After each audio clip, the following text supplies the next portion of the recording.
Indian നേവിയുടെ കരുത്ത് operation സിന്ദൂറിലൂടെ നമ്മളെല്ലാവരും മനസ്സിലാക്കിയതാണല്ലോ.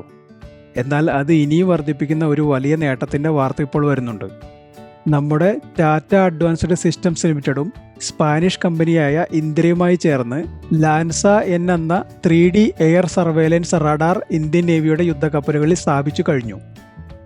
ലോകത്തിലെ ഏറ്റവും നൂതനമായ ലോങ് റേഞ്ച് വ്യോമ സുരക്ഷാ റഡാറുകളിൽ ഒന്നാണിത്. ഇനി ഈ റഡാറിൻ്റെ പ്രത്യേകതകളെക്കുറിച്ച് നോക്കാം.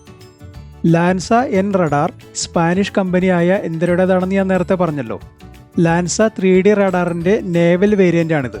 2020 ഏകദേശം 1220 കോടിയുടെ ഒരു കരാറിൻ്റെ ഭാഗമായാണ് ഈ റഡാർ ഇന്ത്യക്ക് ലഭിച്ചത്.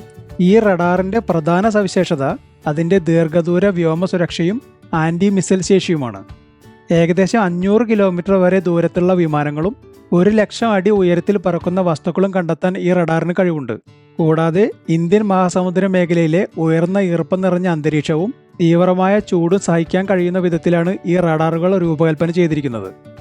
ഇതിന് 10 സെക്കൻഡിൽ ഒരു തവണ എന്ന കണക്കിൽ ചുറ്റിലും കണ്ണോടിക്കാനുള്ള ശേഷിയുണ്ട്. ടാറ്റ അഡ്വാൻസ്ഡ് സിസ്റ്റമാണ് ഈ റഡാറിൻ്റെ നിർമ്മാണവും ഇന്ത്യൻ നേവിയുടെ കപ്പലുകളിലെ സംയോജനവും നടത്തിയത്. ആത്മനിർഭർ ഭാരതിൻ്റെ ഭാഗമായി ഇന്ത്യയിൽ തന്നെ ചെയ്യാൻ കഴിഞ്ഞു എന്നതാണ് മറ്റൊരു നേട്ടം. ഈ കരാർ പ്രകാരം സ്പാനിഷ് കമ്പനി ഇന്ദ്ര പൂർണ്ണമായി നിർമ്മിച്ച 3 റഡാറുകളും 20 റഡാറുകൾ നിർമ്മിക്കുന്നതിന് ആവശ്യമായ ഘടകങ്ങളും നേരത്തെ വിതരണം ചെയ്തിരുന്നു. ഈ 20 റഡാറുകളും ടാറ്റയുടെ കർണാടകയിലെ റഡാർ നിർമ്മാണ യൂണിറ്റിലാണ് നിർമ്മാണം നടത്തുന്നത്. അതിവേഗത്തിലുള്ള നിർമ്മാണവും വിതരണവുമായി ടാറ്റ ഉറപ്പ് നൽകിയിട്ടുള്ളത്. ഇന്ത്യയിൽ ഇത് ആദ്യമായിട്ടാണ് ഏറ്റവും ആധുനിക തലമുറ naval surveillance radar system Tata നിർമ്മിക്കുന്നത്. തീർച്ചയായും ഇത് നമ്മുടെ മേക്ക് ഇൻ ഇന്ത്യയുടെ വിജയം തന്നെയാണ്. ഇന്ത്യൻ നേവിയുടെ യുദ്ധക്കപ്പലുകളിൽ ഈ റഡാറിൻ്റെ സംയോജനം കർശനമായ പരിശോധനകൾക്ക് ശേഷമാണ് നടപ്പിലാക്കിയത്. അതുകൊണ്ടുതന്നെ യാതൊരു ആശങ്കയ്ക്കും കാരണമാവാതെ വളരെ വിജയകരമായി കപ്പലുകളിൽ ഘടിപ്പിക്കാൻ സാധിച്ചു. പിന്നീട് വിവിധ നേവൽ വ്യോമ പ്ലാറ്റ്ഫോമുകൾ ഉപയോഗിച്ച് റഡാറിൻ്റെ കടൽ പരിശോധനകൾ നടത്തുകയും അതിൻ്റെ പ്രവർത്തനം ഉറപ്പുവരുത്തുകയും ചെയ്തു. തീർച്ചയായും ഈ പരിശോധനകളുടെ വിജയം ഇന്ത്യൻ നേവിയുടെ ശക്തിയും നമ്മുടെ സാങ്കേതിക മികവും തെളിയിക്കുന്നതാണ്. ഇനി ഇന്ദ്രയെക്കുറിച്ച് പറയുകയാണെങ്കിൽ ലോകത്തിലെ പ്രമുഖ റഡാർ നിർമ്മാതാക്കളിൽ ഒരു കമ്പനിയാണിത്. അവരുടെ മാഡ്രിഡ് ഫാക്ടറി യൂറോപ്പിലെ ഏറ്റവും വലിയ റഡാർ നിർമ്മാണ കേന്ദ്രമാണ്. അവർ ഇതിനോടകം തന്നെ 2000 കിലോമീറ്ററിലധികം ദൂരത്തുള്ള ബഹിരാകാശ വസ്തുക്കളെ കണ്ടെത്താൻ ശേഷിയുള്ള ശക്തമായ ബഹിരാകാശ സർവൈലൻസ് റഡാറുകളും വികസിപ്പിച്ചിട്ടുണ്ട്.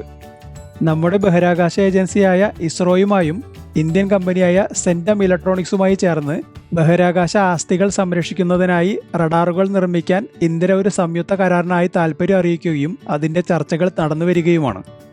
ഇനി ഈ കരാർ നിലവിൽ വന്നാൽ ഈ റഡാറുകൾ നമ്മുടെ ഉപഗ്രഹങ്ങളെയും ബഹിരാകാശ നിലയങ്ങളെയും സംരക്ഷിക്കും. ലാൻസ എൻ റഡാറിൻ്റെ സംയോജനത്തിലൂടെ ഇന്ത്യൻ നേവിയുടെ ശക്തി വർദ്ധിക്കുകയും അതിനുമപ്പുറം നമ്മുടെ സാങ്കേതികവിദ്യയുടെ പുരോഗതിയുടെയും തെളിവാണ്.